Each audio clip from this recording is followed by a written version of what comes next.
अभी तक ये बातें कह रही हूँ बट मुझे कुछ सुनने वाला नहीं था। बट जब आप चौपाल पे होते हो और चौपाल पे आके अपनी बातें आप दिल की कहते हो, आप अपने स्ट्रगल को बताते हो, आप अपने बचपन की मेमोरीज़ को शेयर करते हो, या कुछ ऐसे मोमेंट्स होते हैं जो वो बहुत इमोशनल होते हैं, तो मुझे लगता है कि सिर्फ आपके दुख से आप ही नहीं रोते हो, पूरा चौपाल रोता है। या आप जब खुश होते हो तो सिर्फ आप ही खुश नहीं होते हो, आपकी उस खुशी के इस मोमेंट से पूरा चौपाल हंसता है। तो ये एक रिश्ता है हम लोगों का अनजाना, जो चौपाल पे बनता है एक दूसरे के बीच में। और कहते हैं गॉड मित्रम ने शायद इसीलिए हम सभी को अलग अलग डायमेंशंस में पैदा किया, अलग अलग एक्सपीरियंस दिया, क्योंकि वो हम सभी को कुछ बहुत ज़्यादा सिखाना चाहता था। इसीलिए हर किसी का अलग अलग एक्सपीरियंस है। सुषमा जी का अलग है, दीपमाला जी का अलग है, सेबी जी का अलग है। लेकिन जब हम इस चौपाल पे आते हैं और हम सभी अपने एक्सपीरियंस को शेयर करते हैं, तो हम सभी उन सभी पलों को दोबारा जीते हैं जो शायद हम सभी ने अलग अलग जिए हैं। तो ये एक बहुत बड़ा प्लेटफॉर्म हमें बना देता है। ये मित्रम की ये महानता है, मित्रम के प्लेटफॉर्म की महानता है। आप लोगों की महानता है कि आप इस प्लेटफॉर्म को, इस मित्रम परिवार को इतना इतना विशालकाय बना देते हो कि भले ही इसमें चंद लोग जुड़ रहे हों, 10, 15, 18, 20 लोग जुड़ रहे हों, बट मुझे लगता है कि ये विश्व का एक ऐसा कोना है, एक ऐसा प्लेटफॉर्म है जहाँ पे हमें किसी तीसरे की ज़रूरत ही नहीं है। एक बोलने वाला है, दूसरा सुनने वाला है, बस ये काफ़ी है एक दूसरे के लिए। और हम उस परिवारवाद से बहुत ऊपर हैं जो ब्लड लाइन पे बिलीव करता है, जिसका कोई मतलब होता है, जो एक कनेक्शन, एक प्रॉफिट से जुड़ता है। ये वो परिवार है जो बिना किसी प्रॉफिट के आपके साथ जुड़ता है, बिना किसी मतलब के साथ आपके जुड़ता है, जिसका मतलब सिर्फ अगर होता है, मकसद कुछ होता है, तो ये होता है कि चलो थोड़ा सा नीतू मैम को सुन लिया जाए, सुषमा मैम को सुन लिया जाए, श्याम सर को सुन लिया जाए, उमेश सर को सुन लिया जाए। तो ये बहुत ही खूबसूरत परंपरा है जो आप निभा रहे हो, और मुझे लगता है कि यही वो परंपरा है जो आने वाले विश्व में, आने वाले समय में विश्व में भारत का जो एक नाम है वो कहीं बहुत अच्छे पटल पे खड़ा करेगा।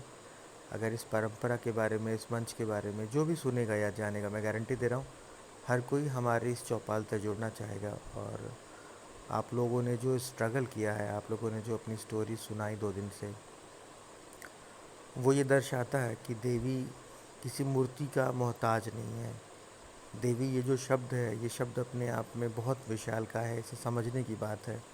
अगर हम देखें तो हमारे आसपास जो हमारी परिवार की महिलाएं हैं, हमारे आसपास रहने वाली जो महिलाएं हैं, ये सभी कहीं ना कहीं एक देवी कथा अपने अंदर से जोए हुए हैं। हर किसी की कथा में किसी न किसी देवी का दर्शन होता है।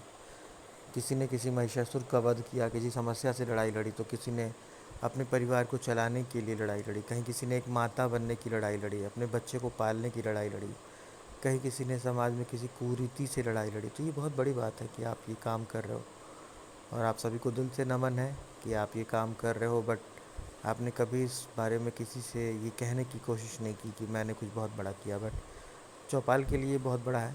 आप लोग जो स्ट्रगल कर रहे हो और स्ट्रगल करके जो खुद को बेहतर बना रहे हो, ये चौपाल के लिए निहित बहुत ही मैं क्या बोलूँ, मतलब आदरणीय कार्य है कि आपने ये जो किया हुआ है उसको सुनने के बाद से डेफिनेटली हर कोई एक दूसरे से सीख रहा है। और मैं उम्मीद करता हूँ आने वाले समय में कम से कम भैरव टीम को भी ये समझ में आएगा कि महिलाओं की क्या क्या समस्याएं हैं। बहुत से पुरुषों को लगता है कि महिलाओं का काम बहुत आसान होता है या महिलाओं का जीवन बहुत आसान होता है, बट शायद महिलाओं का ये जो चौपाल पे ये जो चला है एपिसोड 500 डेज जो रहे हैं, हमने 500 दिनों की ये जो जन जागरण की जो तपस्या की है इस चौपाल पे, एक दूसरे को सुना है, समझा है, जाना है, तो मैं उम्मीद करता हूँ ये हम सभी को एक दूसरा कहते हैं और बेहतर समझने में मदद करेगा।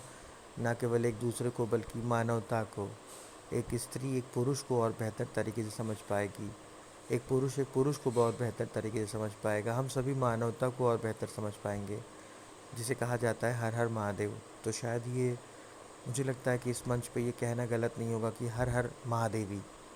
हर स्त्री में, अगर हर पुरुष में महादेव का अंश है तो हर स्त्री में भी महादेवी का अंश है। अगर कहते हैं कि महादेव ने विष पिया है तो हर स्त्री भी विष पी रही है। अब उस विष का क्या कहते हैं, क्या इम्पैक्ट पड़ रहा है ये आप जानते हो। आपने अपने जीवन में बहुत कुछ जो आपको पाना था आपने खो दिया, बट इसके बावजूद भी आप लड़ रहे हो, आप कर रहे हो, अपने परिवार को चला रहे हो, समाज को चला रहे हो। तो मैं मित्रम के मन से उन सभी देवियों को नमन करता हूँ, धन्यवाद देता हूँ कि आपने अपनी स्टोरीज बताई। जिनका बचा हुआ है हम उम्मीद करते हैं कल वो अपनी स्टोरीज बताएंगे। और एक बार फिर से पूरे नवरात्र में हम देवी दुर्गा की ये जो कथा श्रृंखला चल रही है, हम सुनेंगे, सुनाएंगे और एक दूसरे के साथ में इससे शेयर करेंगे ताकि लोग समझ पाएँ। बहुत बहुत धन्यवाद, मित्रम, प्रणाम, शुभ रात्रि।